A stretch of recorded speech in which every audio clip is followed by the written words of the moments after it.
great as if we just start the show with that? That would be amazing. Oh God, this is so good. Oh, those bakeries, they really get it. They get it right. Oh, they are on point. Why not? Why not? I like that. What am I, the queen? We could start with me chewing on a croissant. Let's go with it. What am I, the queen? What, a man can't eat a chocolate croissant? What am I, the queen? It's comics, man. You know what? And on that note, hi everybody and welcome to Comic Lab, the show about making comics. And we're not going to do a cold open? No, why? The chocolate croissant is fine. I wanted to hear that cold open. And making a living from comics. I'm Brad Guigar, editor of Webcomics.com and the smooth cartoonist of Evil Inc.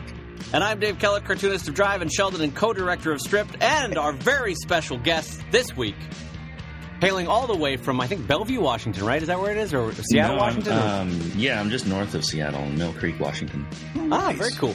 Kazu Kibuishi, you know him from a billion things, and I'll go through the list because I am excited as heck to talk comics with you. So working backwards from your career, and you can tell me if I miss anything here. So you know him probably from the New York Times best-selling series from Scholastic called Amulet, which are huge hits in Brad and my houses. Oh, we're going to be such heroes for talking to you today. You got to realize this. We get to go back to our kids. Yeah, we're getting major dad points for this one. Exactly. And then you also know him from, I think it was in 2013, the beautiful Harry Potter covers for the whole big beautiful box set that you did. Was that 2013? That was around there, right? 2012. 2012. All right, Dave Kellett, big on facts today. That's good. Well, I think it might have. Did it come out in 2013? I think end of 2012. I worked on those at the start of that year. They came out beautiful regardless. And then before that, he was the editor and one of the creators in the beautiful comics anthology series Flight, which was one of my favorite things I've ever seen. And then even before that, a project that I first met him at UCLA somewhere in the early 2000s, two web-based and self-published projects, Daisy Cutter and Copper. And then even before that, he was a film study student at UCSB and a huge basketball fan and a comics nerd and a movie nerd. And I think he's absolutely fantastic. Kazu, thank you for being on the show today, man.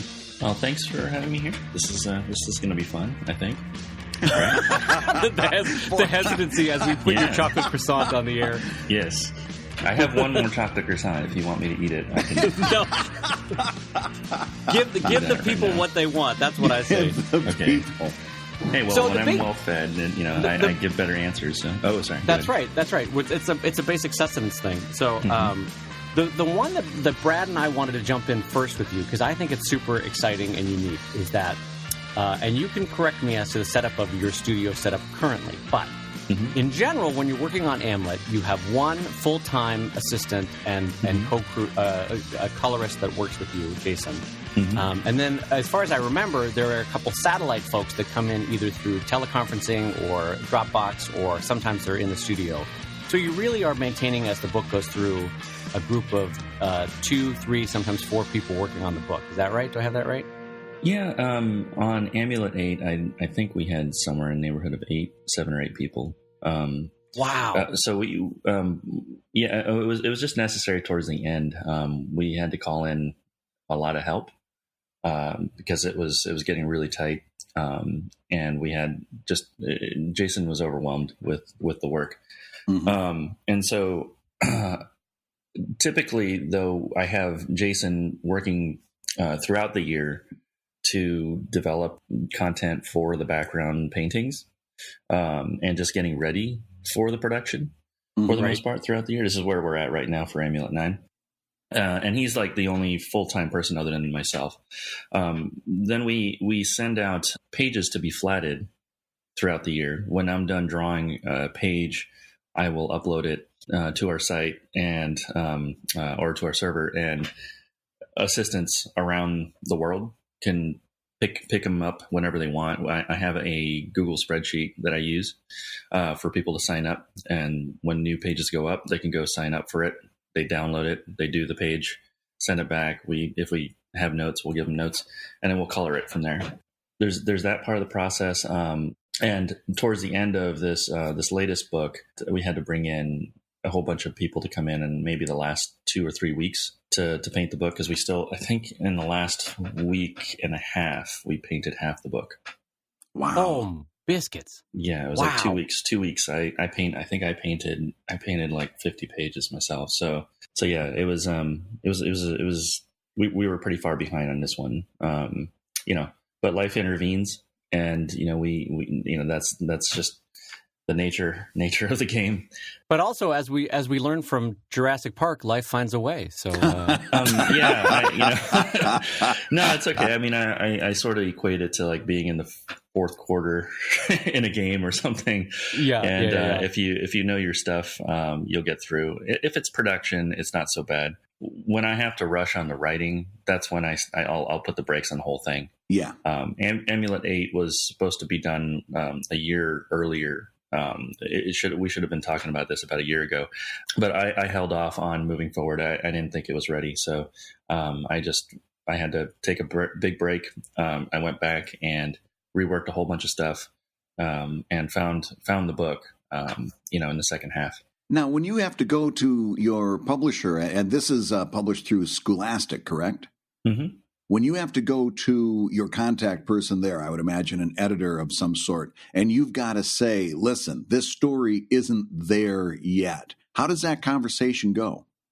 Well, it's not what they want to hear. But I've been doing this long enough, and I've been working with them long enough that I think they understand. When I sincerely say I can't do this, they'll just make time for it. Yeah. It gets hairy when we're towards the end and we've committed to final deadlines for scheduling and things like that. Those things can't. There are sometimes immovable dates. Yeah, and that's like towards the end of production. In the case of Amulet VIII, we had an immovable date. There was one, right. And it was quite difficult to try to hit it. And that's mainly because not only are presses waiting to print, there's shipping windows, there's distribution windows, there's pre-published advertising already. Exactly. Yeah. Mm-hmm. Yep. So, as long as you can, if you have to, put the project aside for a little bit and take a bit of a break, as long as they know far enough ahead of time, it's possible. Like you can work around it, and you're not hurting the whole operation. But with Amulet VIII, we were towards the end. We were having a hard time trying to finish the book, and we had to hit an immovable date. Yeah. Well, I imagine that specific moment was both mentally and physically and emotionally exhausting. But in general, do you find, working both with Jason and with the upwards of 8 people, do you find interacting with other artists at the end of the day for you on the project, do you find that emotionally energizing or emotionally draining?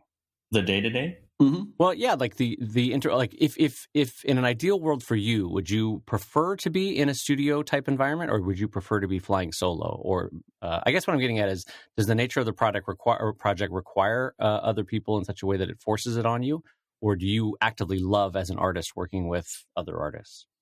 I love working with other artists. I was in the film industry. I loved it. I worked in all sorts of fields, including architecture. I love working in a group environment. I love working on flight, all that stuff. But at the same time, I also love being a dad.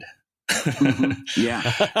And that comes first. My family always comes first. Right. And being a comic artist allows me that flexibility.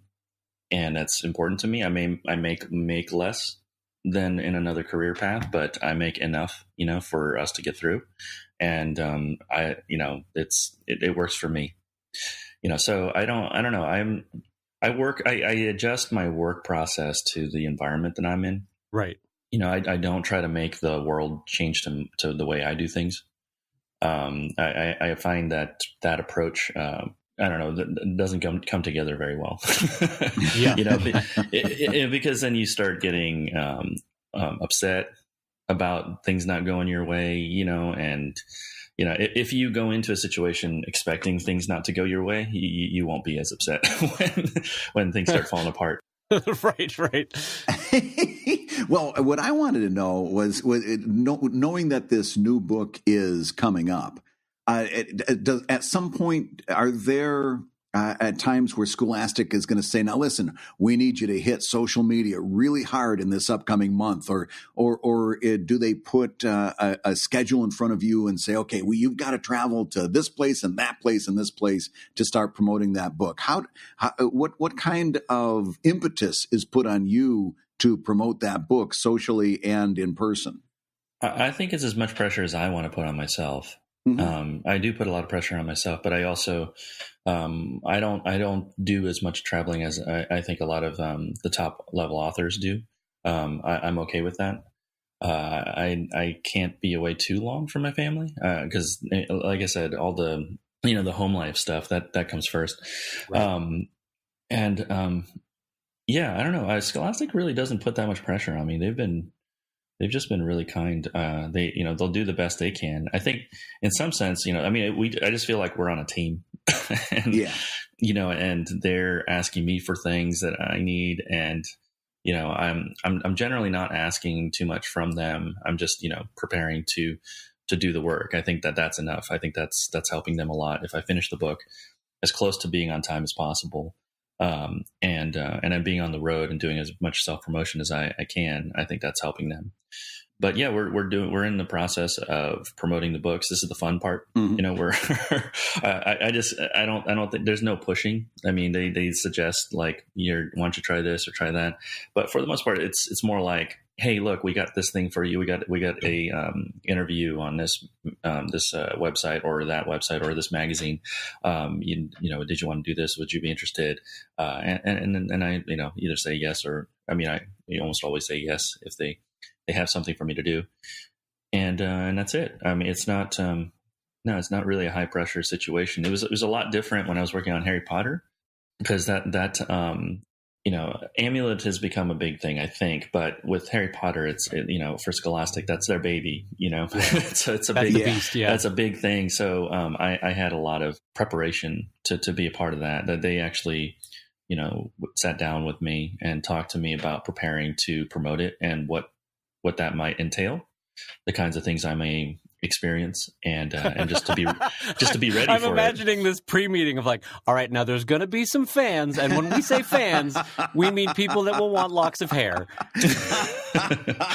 Yeah, and the Harry Potter fans were amazing. They were the best. They're so kind and so polite.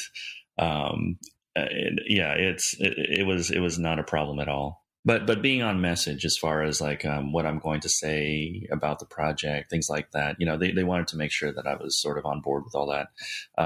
With Amulet, they don't do that with me. They leave me be. I'm the author. It's my thing. I don't know. I don't even think about all that stuff.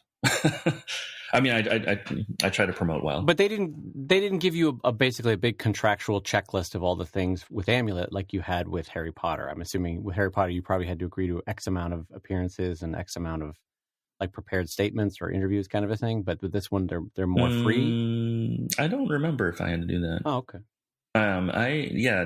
They asked me if I would do all those things, and I said okay. Well, the nice thing for you, public speaking wise, because I the last time I saw you give a talk, I think was at Ohio State, and I don't know if you remember this one. This was when they were opening up the new museum there, and you gave a wonderful talk that I think you do on other occasions, which is basically a public painting while you're talking, and I can only imagine how magical that must be for a 7, 8, 9, 10-year-old, because for me as an adult and as a friend, I was like, this is magical. It was just delightful to watch you work because it's so different from the way that I work. And I was wondering if you could take a second just to describe how you do public speaking for kids as you do a paint and talk process. Yeah, well, it begins with sort of a TED Talk, right? It's about perseverance, about not giving up.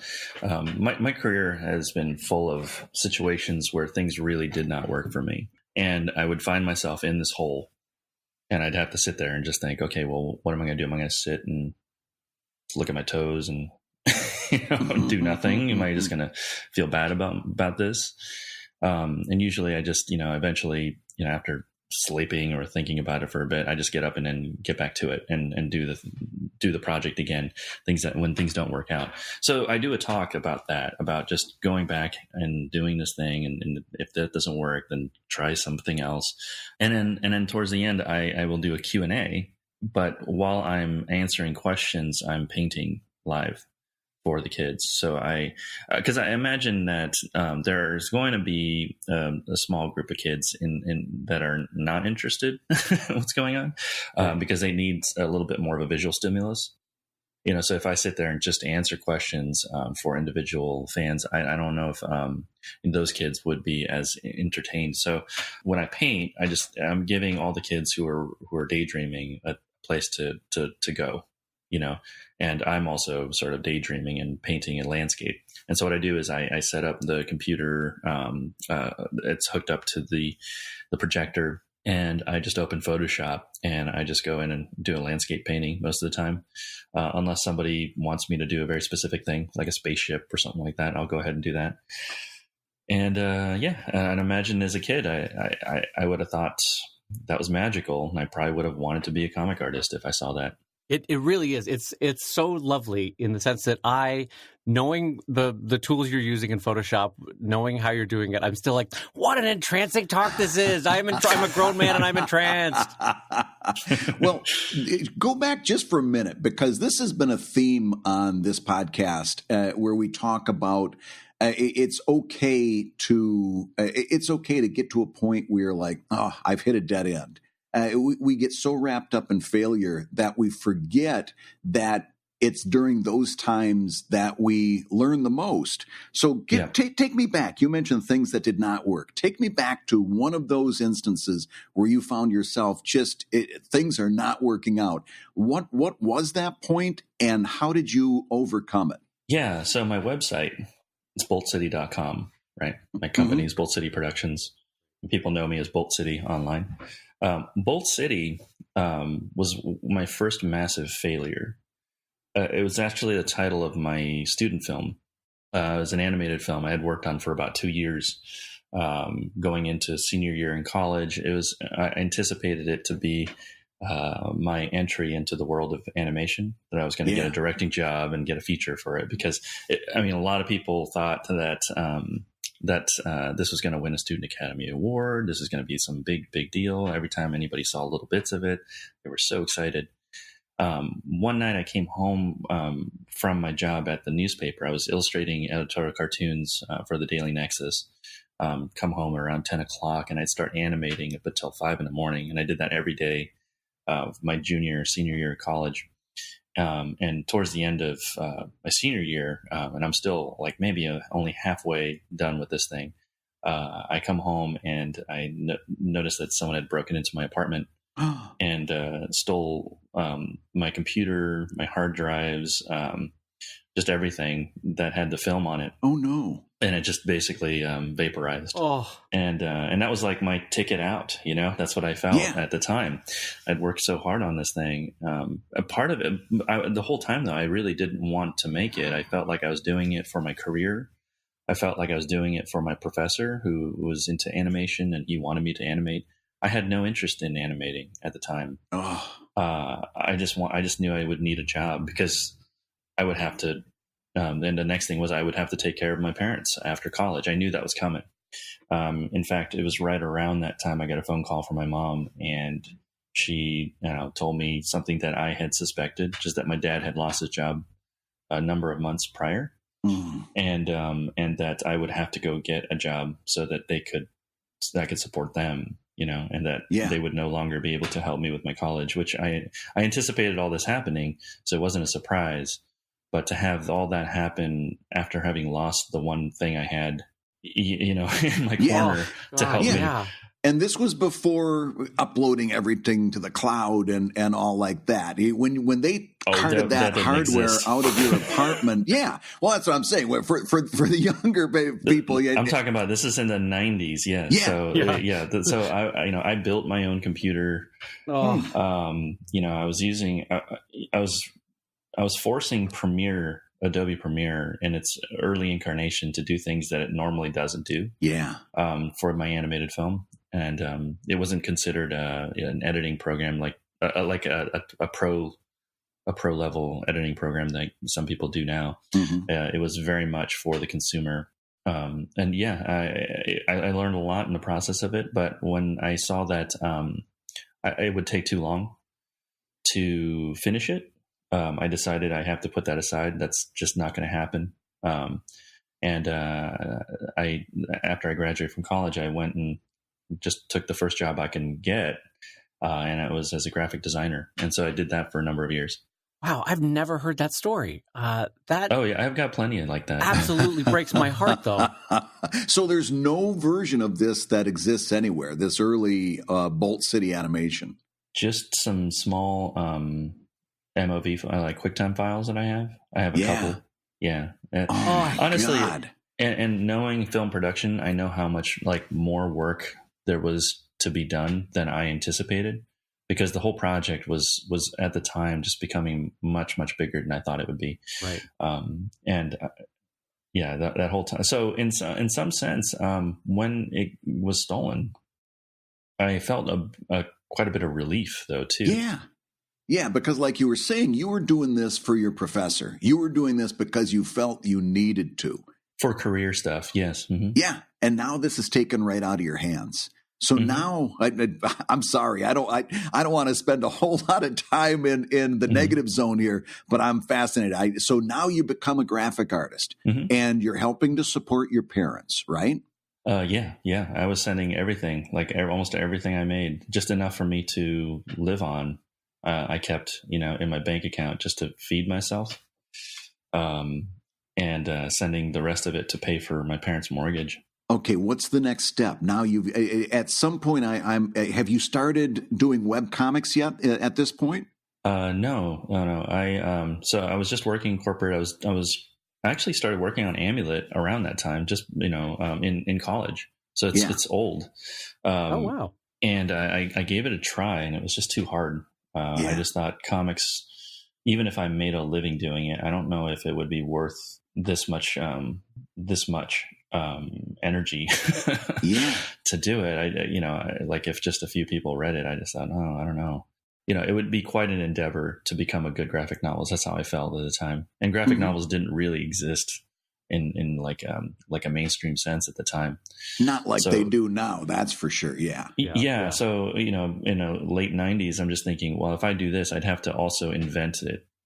Exactly. So, the only person I saw doing something that looked like a new platform was Jeff Smith, with Bone. I just felt like, okay, that maybe it can be done that way. And so I really looked up to Jeff at the time. And I still do, of course. He's one of my big heroes. So how do you get out of the hole? How do you get out of that? I'm dying over here. Brad needs closure on this. I really do. I'm over here. My heart's just aching. How do you turn the corner on that? Because I'm telling you why. I'm telling you what. There's a lot of people listening to this show right now that are exactly in that spot in their lives. They're in that hole, and so I want to know how you got out. Yeah, so I was working in corporate as a graphic designer for a short time. I started on a web startup that paid very well in Santa Barbara, and when that startup folded, I got a job at an architecture firm in downtown Los Angeles.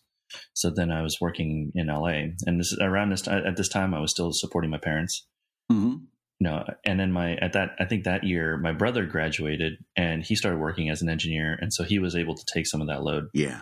So actually, behind the scenes of every success that I've had, you can find my brother there. My little brother's always been there. Wow. And so that's a key. That's one of the big key things to all of this working, is that he's always been there to catch me when I needed him. Well, that's what brothers do, right? Yeah, I mean, hopefully. I think in my case, yes. He's aside from my wife, he's my next best friend. Yeah. So it was 9/11 in 2001 when the towers went down. I was working in a tower in downtown Los Angeles. There was I think one of the planes was supposed to go to LA. So I actually even called my friend to get out of the building because he had no idea what was going on that morning. And it was intense. You know, I went to work the next, I think that week. And so what was happening was I was being promoted into a nice job as a graphic designer for the architecture firm. Looked like a career, basically, right in front of me. Yeah. Wonderful people, a dream job, really, like probably the best job you can imagine, working for the nicest people. Everybody was great. And you got to work on great projects. You got paid well, you know, and it just looked like a dream, but I felt like it wasn't what I should be doing in this world. You know, right. I had been, it was hard to explain to somebody, like I've spent all my life drawing cartoons, and as worthless as it may seem to other people, I know there's value in this somewhere. And I have to stick with it, and I can't explain it correctly, like why that is. Understanding Comics by Scott McCloud actually helped me be able to explain it to some people, the value and worth of a comic book. But yeah, I was in a tough place, but 9/11 happens. I'm sitting there thinking, okay, I could sit here in a corporate job and just try to make a living, or I can do the thing that I think I should be doing because I could probably be one of the best to ever do it. I should go do that. And so from then on, every difficult decision that came my way became a little bit easier for me because I knew that I had to stick with comics. So when Jeff Smith asked me to do the Bone movie, you know, I was intrigued, and I had to really think about it because that was my dream project. I wanted to do that really badly, and I had been tracking it since I was in college, the project, and when it was at Nickelodeon and all that stuff. And I thought I thought I could be the one to be able to show it up on the screen. And when that came about, I realized that it was more important for me to work on something like Bone, the book, that we should have more of that out in the world than a Bone movie, which would be great. I mean, they're still going to make the movie, I think. But I felt like somebody else, there are some talented directors out there just waiting in the wings. There's just tons of talent all over the place. And I felt like there wasn't anybody lining up to do a graphic novel. So I thought, well, you know, I should continue with this. And this is around the time I was working on Amulet II. I was still not making a living off of Amulet. You know, it was a difficult decision, but it was easier to make because of what happened prior, you know. Because I remember that period where, and I remember admiring you at the time because the conversations we had, you knew that this was a long-term play. And play is not the right word, but you know what I'm getting at, was that you were like, no, this is not going to make money year one, may not make money year two, might start making money year three, but really the joy of this process will also result in a payday that's significant in years 4, 5, 6, 7, 8. And you were right. You gave yourself the time the years, frankly, to make it work. And that's so admirable because it's such a great delay of satisfaction for a project of huge scope. Well, that's what I wanted to point out too, Dave, is especially to our listeners. You talk about persistence when you're doing some of these public talks. The thing to point out here is that at some point you had to step away from that goal while you went into corporate and you were a graphic designer and you were working these different jobs. The dream never died, but you had to step away from it because you had other priorities. It wasn't until you had gotten to a point where you had those basic needs met that you decided, okay, now I'm going to go back and take another swing at this dream. Because I think what happens, the danger is people hear people talk about never give up on your dreams, never give up on your dreams. And they're like, okay, I'm going to be a cartoonist. I'm going to be a cartoonist. They're not paying their bills. They're getting deeper into debt. And they're like, no, I've been told not to give up on my dreams. And the real key to persistence is what you just got done talking about, which is I still got this thing. It's still something I'm working on, but I'm going to meet these basic needs with a day job first, right? Yes and no. I was quite committed to this. So when I started on Amulet for real, it was after I'd been working for about 2 years as a creative director at an animation studio. So I had saved up maybe about just an 10 to 12,000 in the bank, just on the side, for me to work on a small project. And then Flight sort of came together in my free time, and I realized that it was basically sucking me into comics at the time, because I needed to see that project through.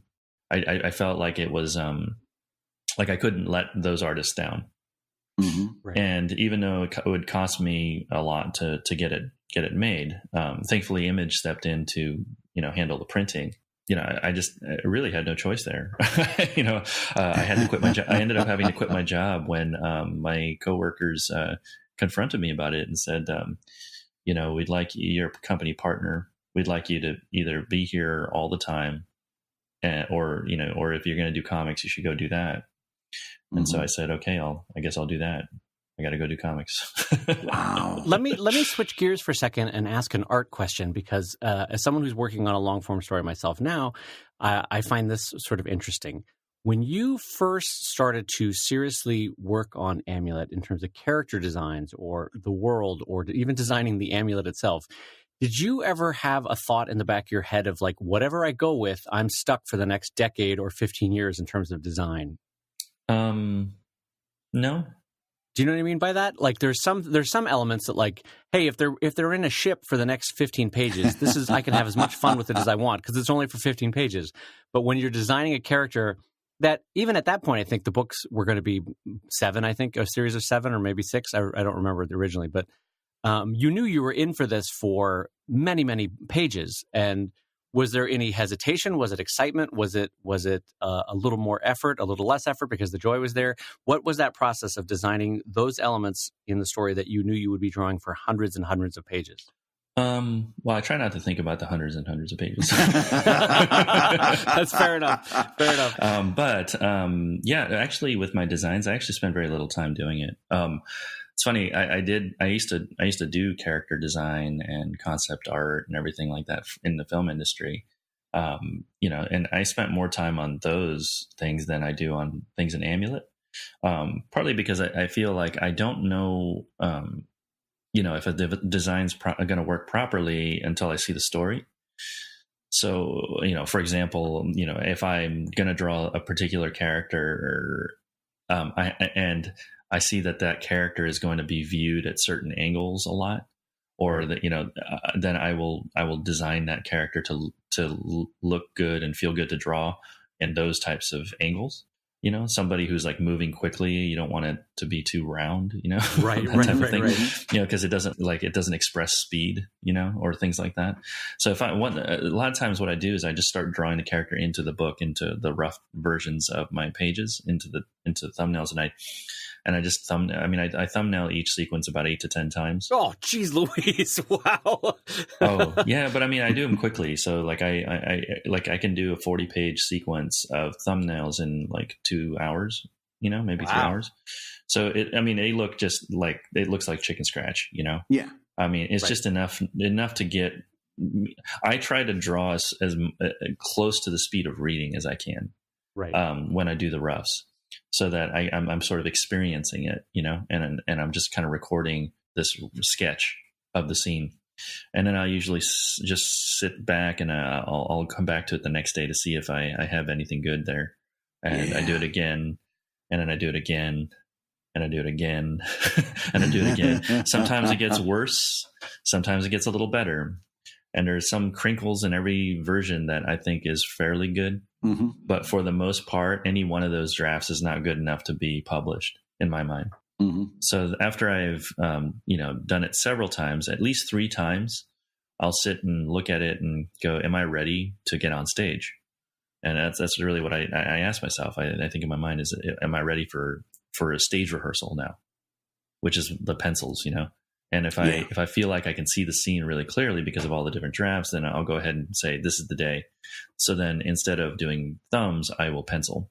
And a lot of times it doesn't work. Yeah. Sometimes it just doesn't work, But if I calculate it correctly, it works, and then I can go ahead and ink it.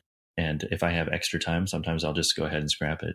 There have been times where I'd actually, draw up to like 40, 50 pages inked and we're already coloring, and we just scrapped the whole thing. Wow. Yeah. That's gotta be a big decision. It's gotta hurt a little bit, right?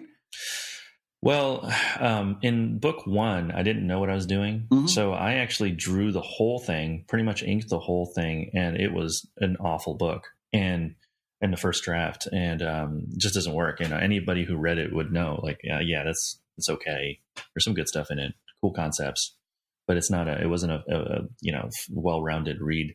Did it twice, second time, it's even worse, and then third time it was just as bad, but there was some good stuff in it. And then it was Jeff Smith who actually read it, and he actually told me, hey man, it's not bad, there's some good stuff in there. And that's all I needed to hear, because I did agree with that, and he was honest that he didn't say it's good, he said it's not bad, and that was enough for me to say, well, I don't need to scrap the whole thing. So I took little bits of the first 3 versions, and then took a look. Like, I just laid them all out on the floor, and I said, is there a book here? And I saw the book, and I said, you know what, I can make sequences between these sequences and it'll be a book. Yeah. So then I made a new book, and that's that. And then I accidentally fell into the process of making Amulet. So I actually draw the whole book out of sequence. In fact, in Amulet 8, the first sequence in that book, I didn't even know what happens in that until the very, very end of the production. And it was the last sequence I drew. Mm. Wow. And what do you gain from that? Is that add a sense of surprise? Is that what that is? I often try to leave the first sequence open and unwritten and not drawn, because I see it as a table setter. And if I don't know what meal I'm serving, I don't know how to set the table very well. You know what I mean? Ah, that's an interesting way to look at that. Yeah. Then again, there are some books like Amulet VII and number 1 where I knew what I had to start with, and I built the whole book around that first scene. So they were the key scenes. Like the first scene of Amulet 1 had never changed. That was the very first thing I ever drew. Nothing about that has changed. And in Amulet 7, I was revisiting that first scene. So that opening scene of Amulet 7, even though I had drafted a whole bunch of other different versions of that of scenes in general, the opening scene of Amulet 7 was one of the first things I drew for that. Well, what I'm hearing here and in the story of your early career so far is that adaptability is kind of your hallmark. Like what the book needs is what you give it, and that's really something to be respected. It makes it more fun as well. I mean, that's something. It's to take care of myself as well. I don't want to go into a book knowing what I'm going to do, because then it's like repaying this debt that I've collected, that I had, like that I owed the book, the story. Mm-hmm. And I think I hear that in the voice of a lot of writers when they're writing. I just think that they're stressed out about making their book because they feel they owe it to the book to make it better, and I try not to be in that position. Right. So, Kazu, while we're on this topic, I know a lot of our listeners are going to be interested in this, and this is something that Dave and I don't have a lot of experience with, and that is working with a publisher. How would you suggest someone go about trying to submit work to a publisher for consideration? I mean, it's difficult because it really depends on where the market's at. Mm-hmm. When you go and discuss things with your agent. First off, have an agent.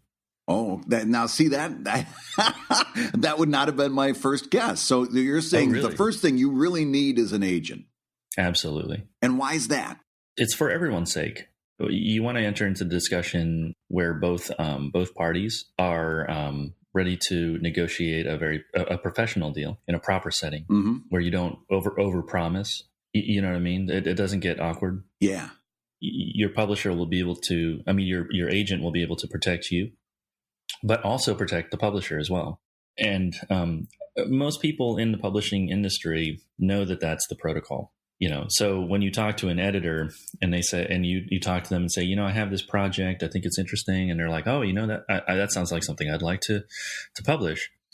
And for the most part, they'll, if they don't know you, they'll just say, so who's your agent? And then you'll want to give them your agent's name. And then they'll say, okay, that's it. That's all I need. And then the discussions begin. And if you're saying that if I don't have an agent at that point, maybe they're not going to take me very seriously. What happens if you don't have an agent? Yeah, so some publishers will take on people with no agents, especially in graphic novels, because I don't think most people know to have one. Mm-hmm. But yeah, I mean, you will most likely have a contract that you will regret. And how did you find your agent? Through Scott McCloud. So I was very fortunate. Oh, is that right? I just contact. Yeah, I didn't with Daisy Cutter, I didn't have an agent. I just worked on my own. However, prior to that, I was working in the film industry.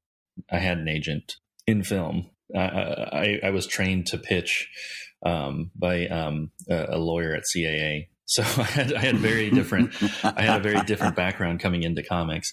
So I did negotiate an okay deal for myself on Daisy Cutter. Mm-hmm. But with the next book, I knew I would have to have a professional involved. Yeah. Despite the fact that I could possibly negotiate myself, I contacted Scott McCloud, and he just basically said, when Scholastic came to me and said, "We'd like to do a book with you," and I said, "Okay, well, I do have a book in mind." And then they said, "Okay, well, I don't know if they asked if I had an agent or if I forgot what happened. I think I just went out and reached out to Scott McCloud, and I just said, Scott, what do I do in this situation?" He said, "Don't do anything until you call Judy." And my agent is Judy Hansen, who is just the best. There's not much. What can I say? I mean, she essentially invented the graphic novel. Wow. If there was somebody I could credit for the invention of the graphic novel, it would be her. Really? And she represents, she represents Will Eisner, mm-hmm. And and Scott, and Raina, me. Wow. Ben Hadke, Gene Yang, Robert Crumb. So a bunch of nobodies is what I'm hearing. I'm hearing a big list of nobodies. But I mean, a lot of why graphic novels are what they are today is because it's because she's been working on creating this platform for years. Wow, since the 80s. Right. Well, even though this is a bit of an insertion, one resource I would like to share with people is that there's a cartoonist by the name of Nikki Smith, Niki, and she maintains a big list of literary agents who represent graphic novels, and it's now up to 88 agencies. So do a quick Google search, and we'll have the link over on Comic Lab. You can look for Niki Smith, and if you just search for agents and graphic novels and cartooning, you'll find her list of 88 agencies that represent cartoonists. So that might be of some help to some people.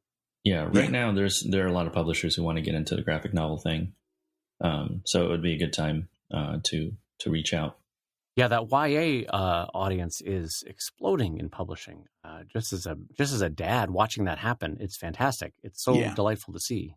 Well, just in our lifetimes. I mean, in the time that my kids went to school, and my older son is 16 years old now and a sophomore in high school. Right, we've gone through. They're not allowed to read comics and graphic novels in school because that wasn't serious, to this year being assigned graphic novels like Gene's book, American Born Chinese, was on the summer reading list for my younger son as an assignment. So we've gone in just that span of time from they just starting to be taken seriously to now they're part of the curriculum. And that's amazing.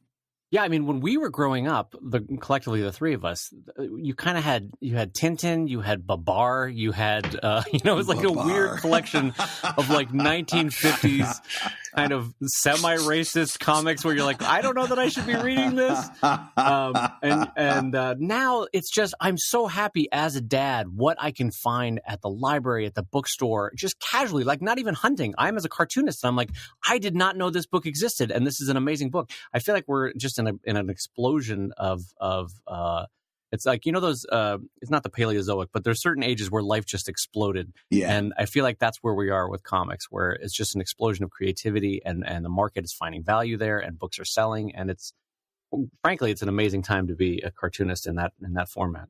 Yes, it is. So now listen, Dave, we've come to the part of the show that I'd love to see, especially since there's three of us here. We take questions from our $5 level Patreon backers. And I've got a couple that that we've pulled here that I think I particularly want to hear Kazu's responses to. Sure, yeah. Do you want to take some questions? Sure. Let's do it. All right. So here's one. How much impact do readers' comments and feedback have on your writing? Great question. Yeah. It's huge. In the case of Amulet VII, I was drawing this epic action sequence where one of my characters is escaping from this pirate prison. And Jason was actually totally in love with the sequence because he was so excited to draw it, and it read well and everything. But I just felt like we shouldn't spend 20, 30 pages with a side character at the time. I knew something in the back of my mind wasn't working. Something about the sequence wasn't working for me. So I just kept revising it. I went to do a book signing at Books of Wonder in Manhattan. And a little girl asked me what happened at the end of Amulet V. I mean, I had just finished Amulet VI, and I was out on the road to promote VI. And I thought, wow, that is a really good question. I never really firmly answered that in the series. So I decided to go back and do that. And all of Amulet VII became an answer to the question that she asked. Wow. Wow. Thanks, Susie. That was a great question. Yeah. So I basically scrapped that 30-page sequence and I made a whole new book.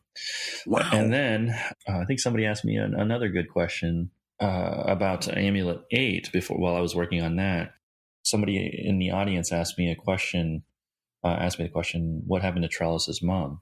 And that was crazy because I had just prior to that event, maybe about a week prior, I had decided to answer that question in the opening sequence. So even though that question didn't spur the scene, it did tell me that I was on the right track as far as what my readers are probably thinking. It was an indication that needed to be answered.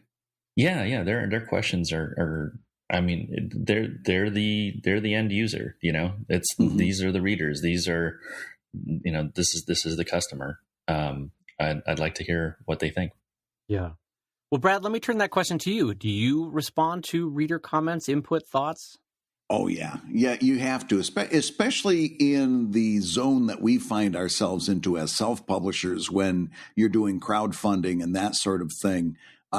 Being responsive to the people who are supporting you at that level becomes really, really important. In fact, on my Patreon, I just opened up a weekly Ask Me Anything type column where I'm going out and approaching patrons and saying, okay, what do you want to know? What things are on your mind? And I find that not only is that good in terms of retention and stuff like that, but it keeps me on my toes because sometimes, and I'm sure you both have dealt with this, they ask you a question and then it hits you like a brick where you go, oh yeah, I've got to put a lot of thought into this. Maybe it was a throwaway kind of thing.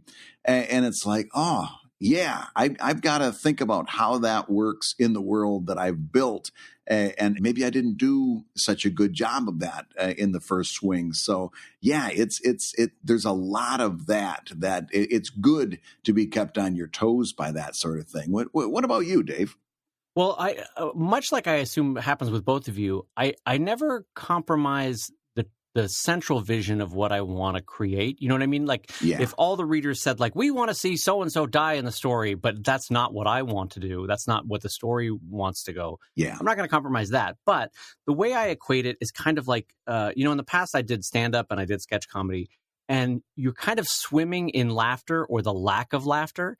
And you adjust your performance. If people are really loving a moment and you as a performer are loving a moment, why fight that? Why would you ever want to fight that? Enjoy that, swim in that, revel in that moment. If it benefits the overall story, then go with it. It's amazing. At the same time, if you are putting out what you think is gold and you're getting back silence at it, either as an artist you're not hitting the mark, or something about the story itself is not hitting the mark. So I absolutely do a little dance not a dance, but it's like you adjust your footing on how you're telling the story based on how people are reacting to it. And I think only in the best possible way. Like, we all three of us know to discount. There are always the outlier crazies or the outlier, people that are like, what if everybody was blue in the story? And you're like, all right, great. Thanks for the comment. All right. See you at the next signing. And then it's the blue guy again. Hey, honey, I'm getting the comment from the blue guy again. Yeah. Well, we all have that one reader it's got the crazy idea. What I'm saying is, as long as it fits within the world and still is central to your vision for what your story wants to be, I think it's only natural to respond and react to how readers are feeling about it. And when it's good, it helps you as an artist. And also, to bring back to one of the earlier things, it's part of the central joy of being an artist is you want to communicate to these people. We are storytellers, and so to be getting a reaction that's joy filled only increases our joy as an artist and makes us want to do more of what we do. So that's the way I feel about it. Absolutely.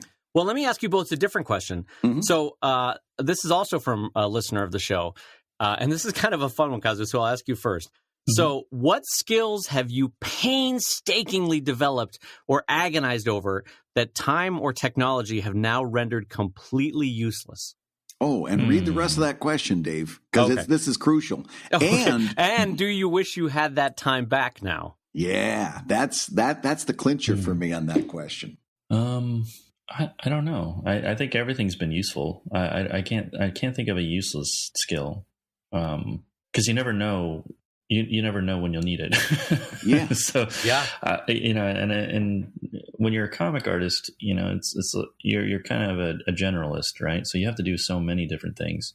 So having all these varied skills has been a strength rather than a weakness. I often think of just how much sports has helped me. Mm-hmm. Just in general, like, being physically fit as a cartoonist is so important. Something that I try to talk about as much as I can, because that's the one thing that I think it gets glossed over is everyone thinks they're just sitting there and it's not physically straining, but it is. And if you hurt yourself, you won't be able to draw. Right. Yeah. If you're not taking good care of your body, you're not going to be able to do that for very long. Even the act of sitting in a chair. Right. And with my sports, I always try to, or with my exercise, I always try to combine it with strategy, where I'm playing basketball or I'm going out on a mountain bike and I'm having to strategically move down the mountain and choose the right line so I don't get hurt, or I can go faster. These things help me when I go to work on the book, and I just apply that type of thinking to my work. Yeah. And so I always find ways to have it help me. In fact, I'd been mountain biking so much and I studied so much about biking, it found its way into Amulet VIII. And so I ended up having to design my own bikes in there. I wanted people to want to ride bikes, reading Amulet in the way that I wanted to get on a bike when I was watching E.T. Mm-hmm. So that found its way in there. So you never know what's going to help you out. If I was learning about cooking, I'm sure it would find its way in there. Mm-hmm. If I was anything. Yeah, the nice thing about working as an artist for years and years and years is that your central idea there, the idea that there's nothing wasted, there's no experience wasted, has been proven true again and again and again in my own career, because like any job that I had in the past, like when I would clean doctor's offices in college to work my way through college and stuff, it's like that is not wasted, because that moment of drudgery, now I know how to write that moment of drudgery in my comics. Do you know what I mean? Mm-hmm. That life experience is something I can draw on. The excitement of like Kazu playing sports and how those moments, the big moments, the practices that lead up to it, the game days, the post game recaps, that can inform my writing. You will use every life experience you have eventually if you cartoon long enough, because you need the material. But I will say the one thing that I have worked on that feels wasted looking back on it is learning and mastering computer interfaces that are no longer at all in existence. So like book layouts like Adobe PageMaker, or I'm trying to think of the one that I used before, that Quark Express, I guess. Like, oh yeah, Quark. What a bunch of wasted time now that is, looking back. I mean, I needed it at the time, so I guess it wasn't wasted. But boy, I just wish we could all settle on an interface and just leave it at that. Well, Quark led directly into InDesign, so yeah, that wasn't even a waste. Yeah. But I do see what you are saying in terms of that. But two things. I was listening, Dave, to last week's show and driving into the studio, and you were talking about being up, working on a comic until 2:00 in the morning because family and professional life dictated that that's what needed to happen that day. Right. And that's when knowing you as I do, that experience of cleaning doctors' offices comes right in handy, because as you're going into the 2:00 hour, and you really maybe would rather just say screw it all and go to bed, there's a thing that goes off in the back of your head and says, well, listen, you could always be back scrubbing doctors' offices. That's true. This certainly seems like drudgery, but it ain't. And for me, it was working in the factory with my dad summers while I was going to college, and he did that on purpose. There was no internship in Spain, where I would do all. It was you're going to work in the factory with me and get metal shavings under your fingernails and show up at 5:00 every morning and work in an unair conditioned barn, basically, with machines running. And where were you working? 1840? Oh my! Well, dude, I told you, Huron County, everything came about 10 years late to Huron County, including apparently OSHA. The internal combustion engine also came late.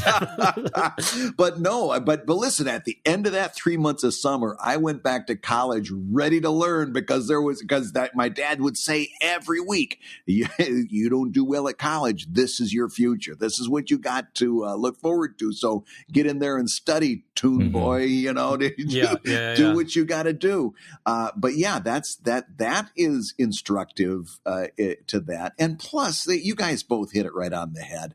There's not a thing that you learn that is wasted time. I did a lot of hand lettering for a couple of years on my strip, and I do digital lettering now, but all that stuff that I learned doing hand lettering, all that typography, all of that design that goes into characters and spacing and leading and kerning, all of that stuff I learned through doing it by hand makes my digital lettering so much better, because I can go in and control that at a much finer level than I would have if I would have spent the time learning hand lettering. If I would have considered that to be a waste, it absolutely informs your later work. So there's don't look at this as learning something new might be wasted.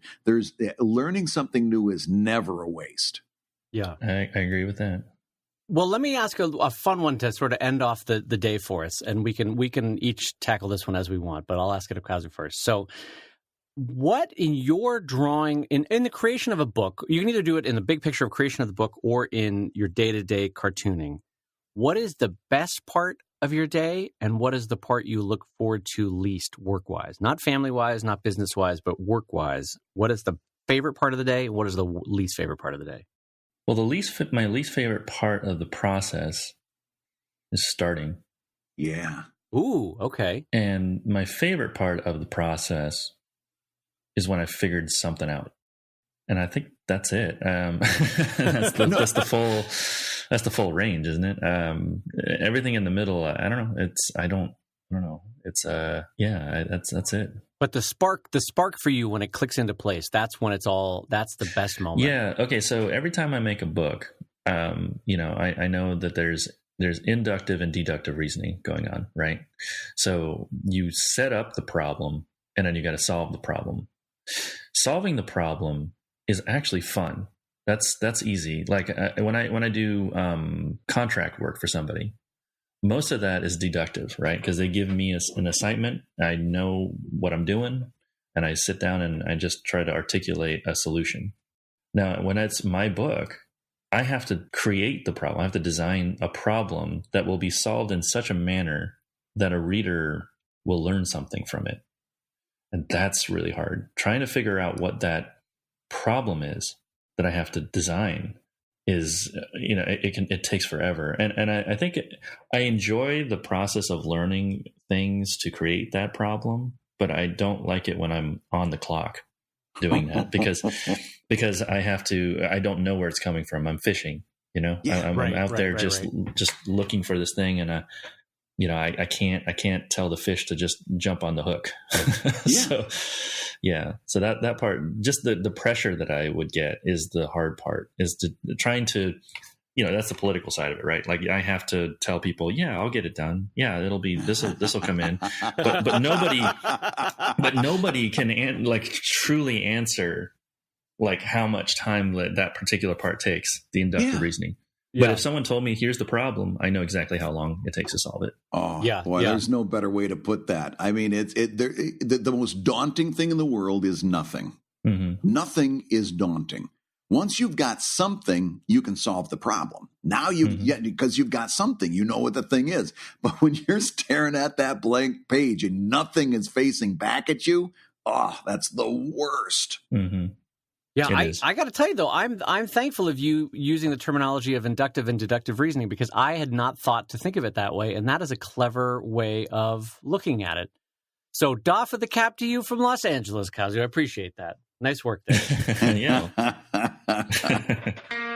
And on that note, it is my glad duty to tell you that you've been listening to Comic Lab, the show about making comics and making a living from comics. Your wonderful guest this week, and if you have kids in your life, if you're an adult in your life that you like to feel joy and excitement and passion and adventure, you've got to go check out his work.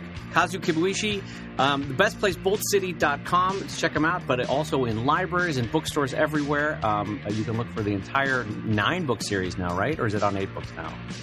The 8th book comes out next week. And exciting. But 9 is the final. It finishes in 9, right? Is that why my brain sees on 9? Yeah, it will finish at 9. And I have other books that I've been developing, so I'm not going to quit.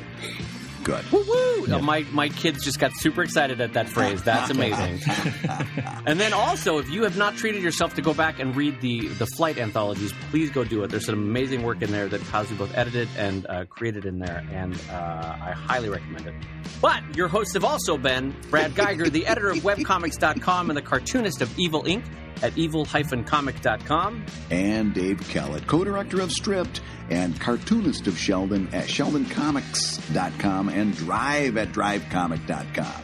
And the Comic Lab theme song is used with permission from Andy Creighton at theworldrecord.net. And this episode was edited by Matt Woodard of Woodsong Productions at www.woodsong.media.